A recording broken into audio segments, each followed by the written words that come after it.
Good morning, Gladiators. How's everybody doing? You got red wine and popcorn and white pants that never get stained? Excellent. My name is Jarett Wieselman. I'm here from ET Online. Very excited to be moderating today's Scandal panel. Give it up for the episode. Now, let's bring down some people you just watched for the last 40 minutes. First up, she took a trip to Home Depot and stole our hearts, Katie Lowe's.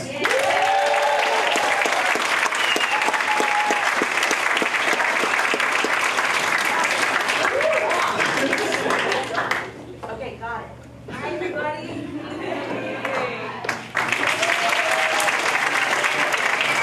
Next up, you loved him, you hated him, you loved him, you hated him, you didn't know what to feel about him. By the end of the episode, he was pretty much your hero, Josh Malina.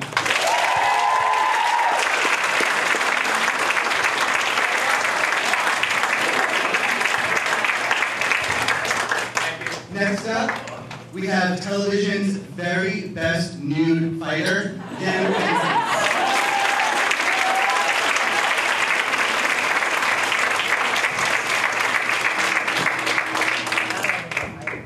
And finally, we have the show's producing director, who also helmed the episode you just watched, Tom Verica.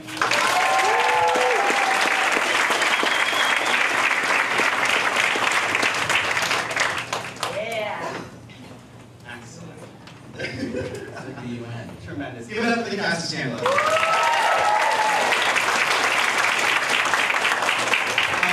So I'm going to start at the end and work my way back to the beginning, because this episode, I mean, as you all know from your Twitter obsessions, pretty much broke Twitter the night it happened. First with the drill. I cannot handle it. Then with Dad and Higher Ground. I mean, what was the collective reaction at the table read when the words Dad were first uttered? We did this. When we did the table read, we had Joe Morton, the actor who was playing Carrie's dad, had been around for months, and no one knew. Everyone was completely flabbergasted. I think there was screaming that occurred. Yeah? Right? There's screaming at every table read. Yeah, there is screaming at every table read, but I think that was the biggest. Well, yeah, Joe, there was probably about 5 of us who knew when Joe first came on, that we all Did had you know? kind of But it was, and you wondered if is anyone going to kind of figure this out along the way? Is anyone going to say, well, maybe, you know? But every table read, particularly towards the end when we were getting scripts, right before you guys get them. Of course, Josh Malina being the one person who goes right to the last page. It seems like he's the one person there, so it's very difficult to try to protect anything when he's there, and depending on how early he sees it, we'll start spreading that to everyone else. Actually, they played a very good trick on me. I've played a lot of practical jokes on everybody the entire season. Knowing that at every table read I start at the end, just honestly, out of curiosity and to make sure that my character's still alive. To get me back, this was organized, the writers wrote an ending that had my character die. I sat down, I flipped my script over, I looked at it, I was like...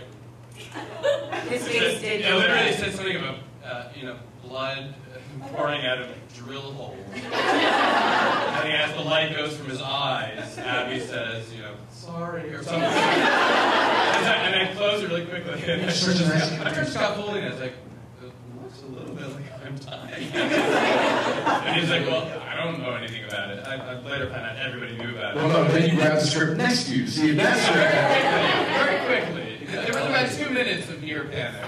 Or I think maybe it's just a cliffhanger, and at the beginning of the next scene, I'm okay. But then I looked at Bellamy's script and realized it had a different ending. And then Shonda pointed it out, and I think it really But Shonda started by announcing, like, don't anybody flip even the first page of your script. And everyone, of course, looked across to Josh. And here he is already. And looking at the back pages. So I've got to know.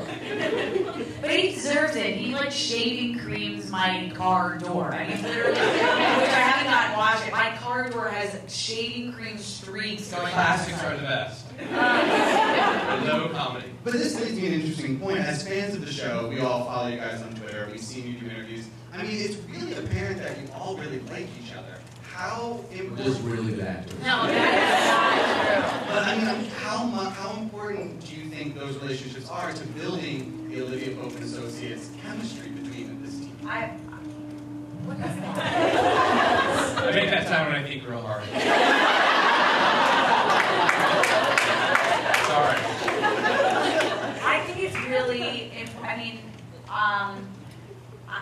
you know, Josh was the new addition to Olivia Pope and Associates, and we're all super tight. And then we had this like new guy show up, and he's sort of the cynical one, which was great because Carrie did a lot of. She'd say, "I don't like this. This doesn't feel right." And I was like, "You're talking about my presence here?" Yes. Doesn't work. But we do all really like each other. I kind of think it's a testament to Shonda because when she was casting the show and putting everybody together, she she called previous bosses and checked up on everyone to make sure everyone was like a nice person and normal and cool. And so I think she really gathered a group of people who generally just work hard, aside from this dude. And no, you work hard. And who work hard and are nice and just really love being there. We also all become friends, and it's very smart. Like, I'm not in scenes with Darby, and I've never done a scene with Katie, and I've known Josh for a long time, but for all of us to become friends and love each other, regardless of whether we act together, on this show, you never know when you're going to wind up in a scene with someone for the strangest of reasons. Like, I never thought I'd be in a scene with Bellamy, and then I wound up acting with her a lot, and you and I had a bunch of stuff this season, and I never would have expected that. And so you build these relationships early on that just last the whole season, and it sort of sets you up that regardless of who you run into on a particular episode, you have chemistry, which is important. And it's interesting because Shonda, as a boss, tends to reuse actors. I mean, Katie, you did a Grey's App and a private practice. Josh did a private practice. Dan has worked on Grey's. Tom has directed for all and acted on some. Actually, Dan, the episode of Grey's that you were on is called "I Like You Better When You're Naked." I mean, That's fortune. right. And Dan writes for Grey's. Yes. Yeah. So, I mean, my question is like, is it important that for Shonda, I guess this is more for Dan and Tom, that she sort of create a collection of actors, sort of a troupe in a sense? Yeah, well, Linda Lowy is a casting director who Shonda's been working with since the beginning, and Linda introduces people to Shonda who become like what Shonda calls lifers. You know, I think she genuinely appreciates being surrounded by people that she knows and trusts and respects and can throw anything to. And like a repertory company in the theater, you know, she winds up feeling comfortable. Just hungry, that was my stomach. I think, don't you think? Yeah, I think you're exactly right. Whether it's writers, actors, or even crew members, she kind of surrounds herself with the people that feels this team works, and it's a different team in each camp. But there are people that she definitely sinks her teeth in. Certain actors that she sees different things, and she has an amazing recollection. Of actors who've done other shows in smaller parts of something that it may have been something very smaller and subtle on one thing, and then much more prominent in this show. But very good about sort of. I think there was a rule that if you did, you know, one season you can't of one show, you can't do the next season of another. But if 2 seasons have passed, you can then go on and do that. So, very cool. You know, the great thing about Scandal this season, I've never seen a cast mobilize their fan base in the way you guys have in terms of social media and connectedness. I mean, I'm sure they've all tweeted one of you at some point over the last We were tweeting year. some people in the audience this morning, yeah? But Yeah! exactly, and I think that really fosters an amazing fandom and an amazing community. Where did the initiative to sort of start doing that come in? The majority of the people on Scandal were not on Twitter before Scandal, aside from Josh and Carrie, who already have big, and if you don't follow him, he's like the funniest, wonderful kid. Okay, but we got this email from Shonda Rhimes a couple weeks before the pilot aired, the first episode, and she said, you know, we'd like you all to join Twitter. And I was like, no, I'm not even on Facebook. I don't know anything about this stuff. I'm socially media not smart at that kind of thing. And You're good with language. right. Follow him on Twitter. And so we all sort of struggled.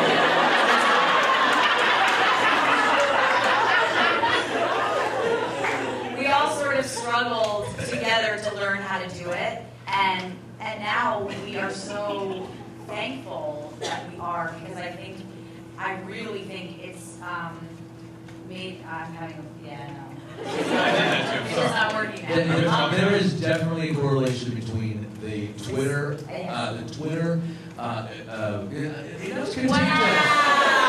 our engagement with Twitter and the fans, and the groundswell of Scandal this season. Like around November, it really started to take off, and it was a very steady growth all the way to the end of the season. And journalists would write about it. We had record-breaking numbers of tweets per minute. We also have one of the biggest casts that will live tweet during the show, both the East Coast and on the West Coast. And what's starting to happen is that people are tuning in appointment television to watch Scandal live as opposed to necessarily watching it, recorded. And that's something that the advertisers were worried about for years. I think the live tweet situation is going to start drawing people to the live broadcast of the show because you're watching with the cast. And because people know they'll ruin the episode for you if you don't watch it. But that email that Sean sent actually was because it was Carrie asked her to. Yeah, she's brilliant. She's just brilliant. On the subject of Twitter, I, for a long time, thought that your Twitter name had the Q in it for Quinn on the show, but that's not true. No, that's my real middle name. And just complete fate. She didn't name the character after meeting me, knowing my middle name was Quinn. My middle name is David Rose. You're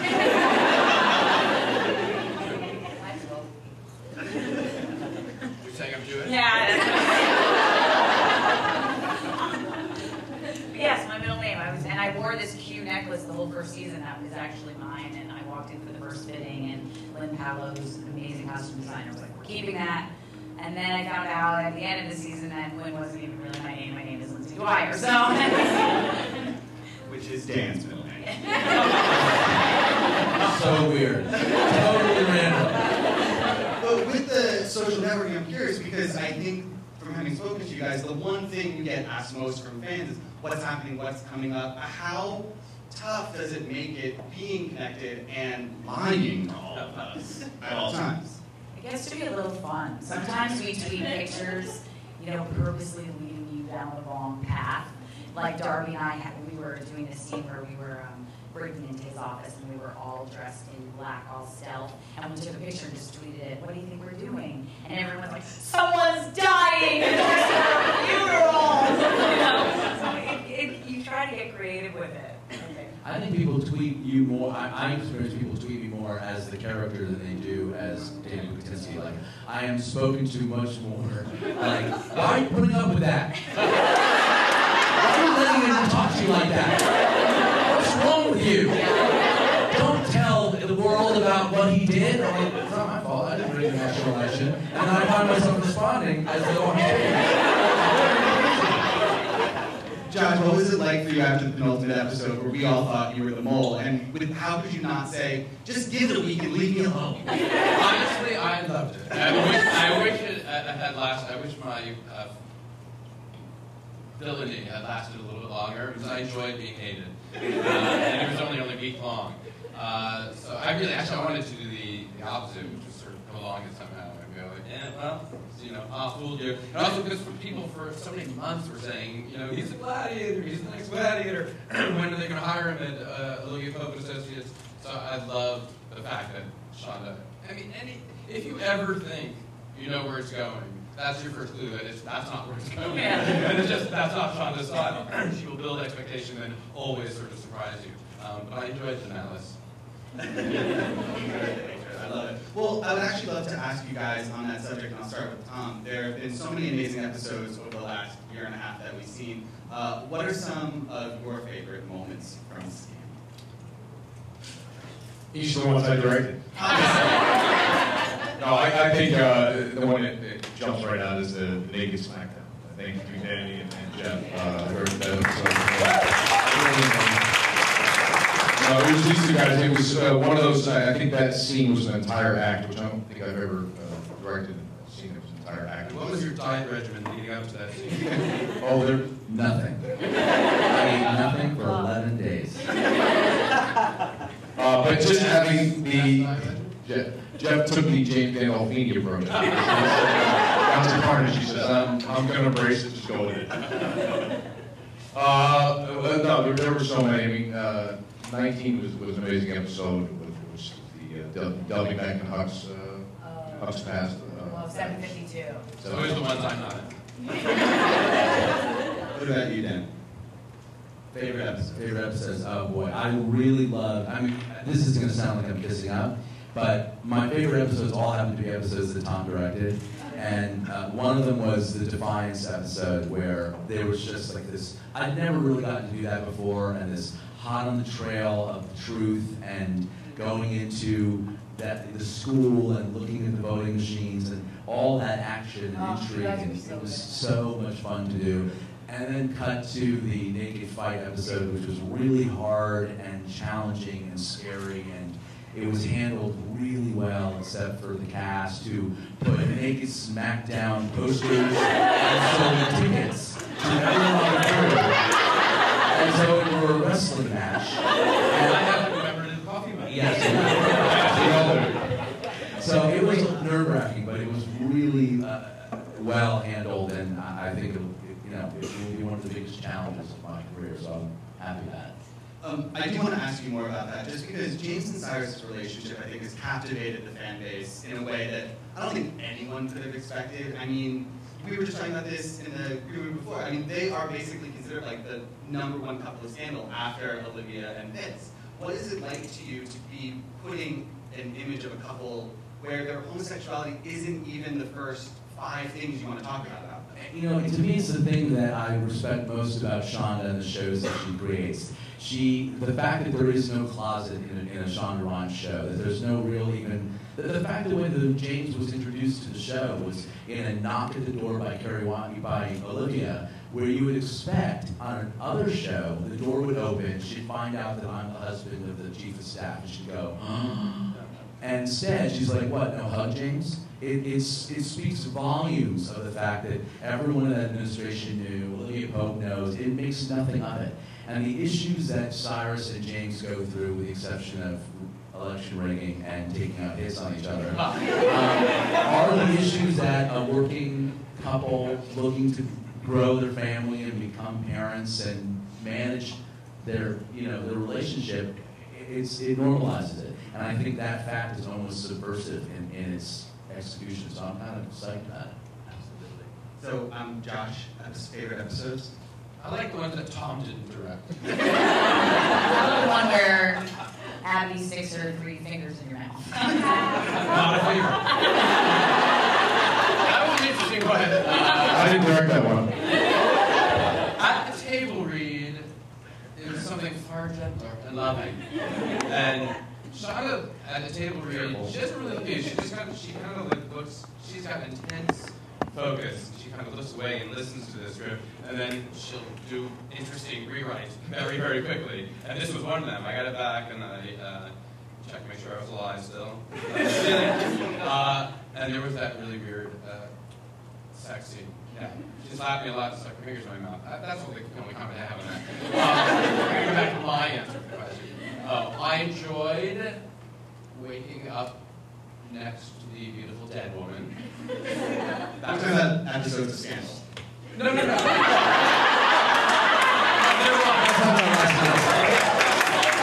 I've really been enjoying my time in Austin. Scandal,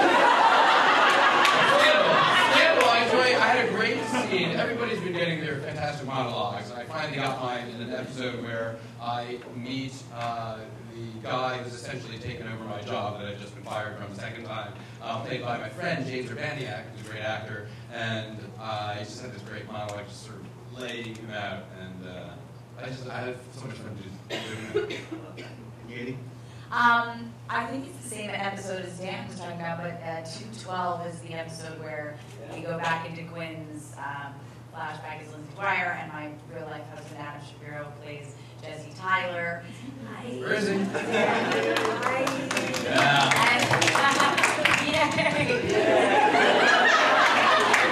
I just loved it because, it's a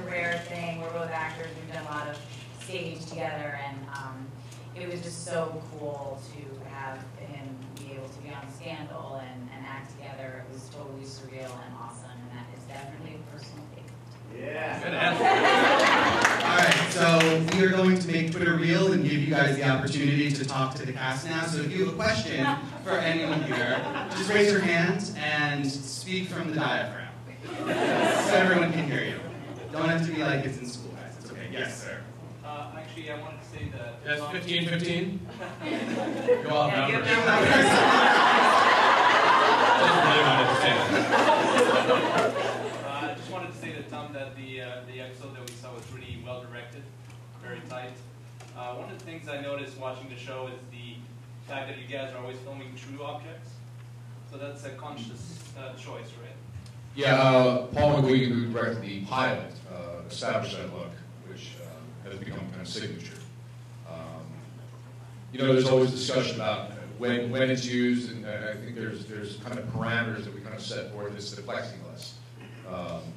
It's like a prism. And I think the idea behind it is it gives double images, and you know, we capture magical moments, I think, sometimes when you're on somebody, you come through one of those glass, and the person they're acting opposite of is clear on the other side of the room, but you catch a little glimpse of that. And if you get lucky, sometimes we frequently do, it's just capturing a reaction and the meaning of it when a line is landing.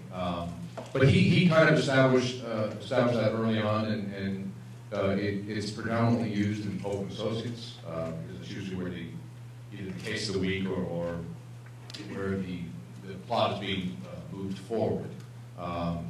But it's not used in the White House whenever we do. It's very classic. There's specific ideas about designing where and when that's used. And then, of course, if the scene is feeling flat, we'll suddenly just pull it in and do it. Oh, now we know. Not you guys, of course. Not the writing, it's the directing. But They should make Scandal glasses that are like that. Just walk around. Yes. Is there anything you guys would like to see from your characters going forward to the next season? I would like to, whenever there's a flashback episode, I'm not in it, so I would like the past. I would like some evidence that David Rosen was alive. Previous to the show. I would like to see my character moving forward, yes. No, Survival's always the same. first, paramount, and no, I like the idea of continuing to have a career and an on television presence, and also be an at-home dad. I'd love to see sort of the balance between work and home, or the baby, and maybe have a sibling and a spin-off series. I see that.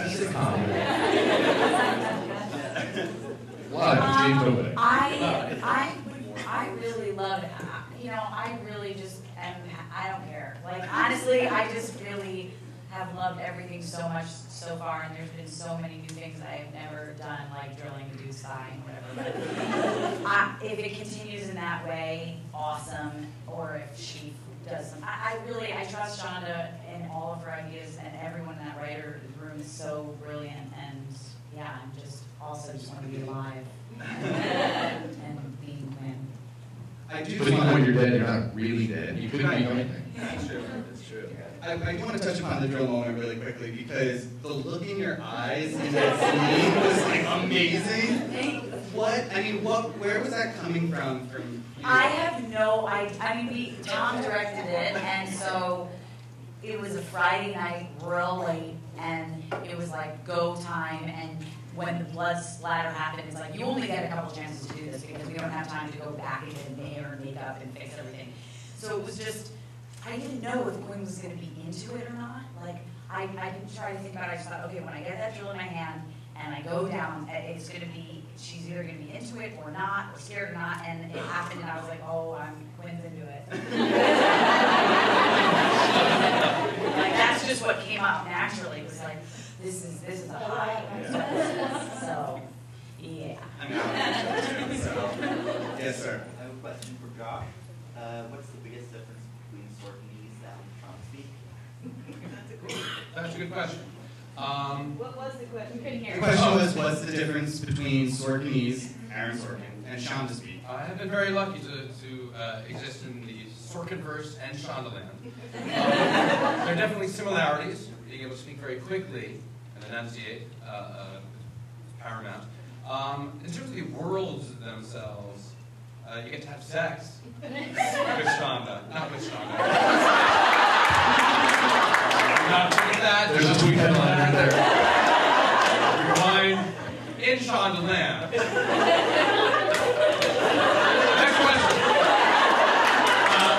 There are definite similarities. Her world is a bit saucier, a bit racier. In terms of the dialogue itself, both very dialogue heavy, well written. It's very easy to act when the writing is good. I've done a lot of things where the writing is not so good, and sometimes as an actor, when you're trying to sort of gild the writing and sort of bring it up or layer something in to sort of mask the fact that the writing isn't so great, that's a burden, and I'm not very good at it. Whereas when the writing is really good, you just sort of kind of get out of the way of it. And I feel that way about Shonda and Aaron, which is that if you just say the words in the right order, you look like a pretty good actor. Don't try to do too much with it. Get out of the way of the text and let the text be the thing. Yes, in the white shirt. So I think everyone can agree the casting is amazing, both in the permanent cast and in the guest stars that you guys have had, like with Scott Foley. Who are some actors that you guys would like to work with, or who you've maybe floated as future Gladiators? I have pitched, not that she doesn't need to be pitched, but Allison Janney is a fan of the show.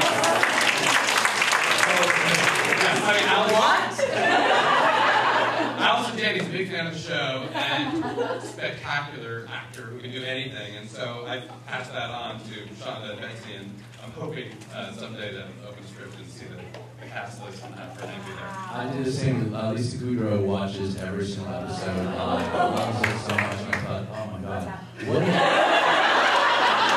Who's your famous friend?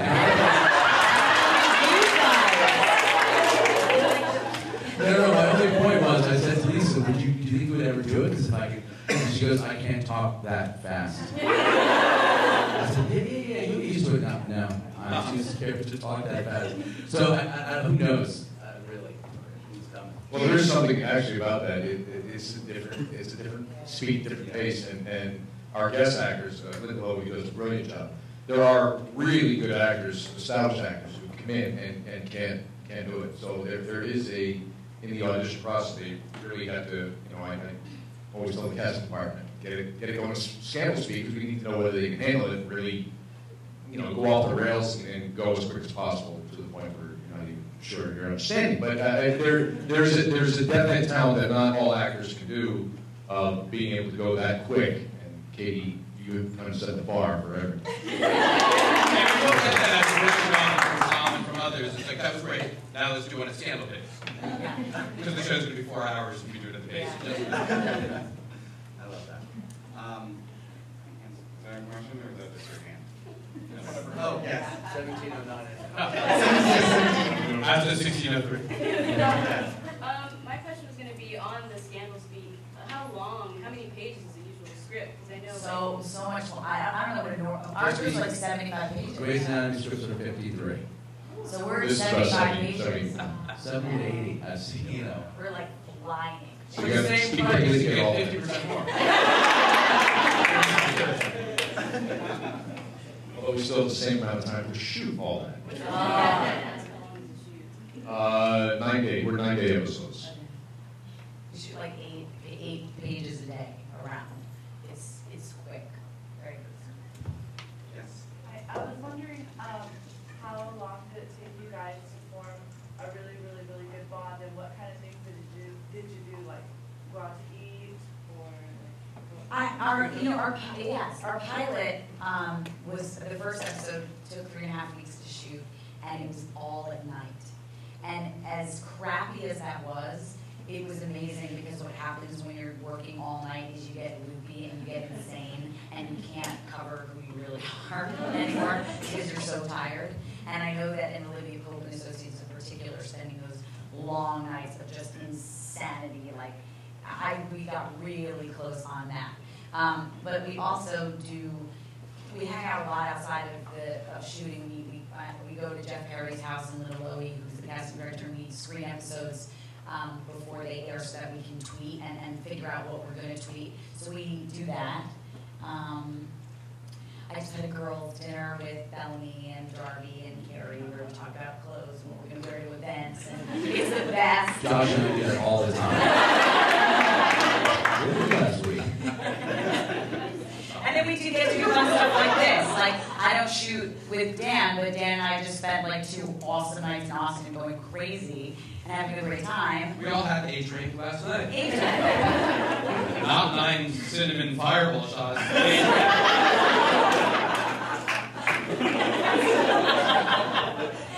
So we get to do things like this too, where we, really get to hang out and travel together and yeah. Last question. All right, it's coming to you. It's got to be really good. Will Bessie Billers continue her Scandal Reveal podcast? Oh, Bessie? I love those. If Bessie will do her podcasting this season. I suspect so. And if I could pat myself on the back, she always begins if you haven't listened to Scandal Reveal, Bessie Pierce's podcast, she begins each podcast by describing what the special guest is wearing, which to me screams out, wear something special.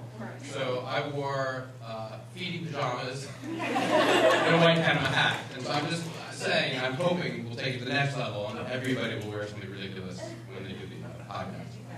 Yeah. We can't end on that. Is there another A lot of you listen to the podcast? You guys heard the podcast? Yeah, they're really good. Scandal Reveal, check it out. All right. Well, listen, thank you guys so much for being here today. Thank you all.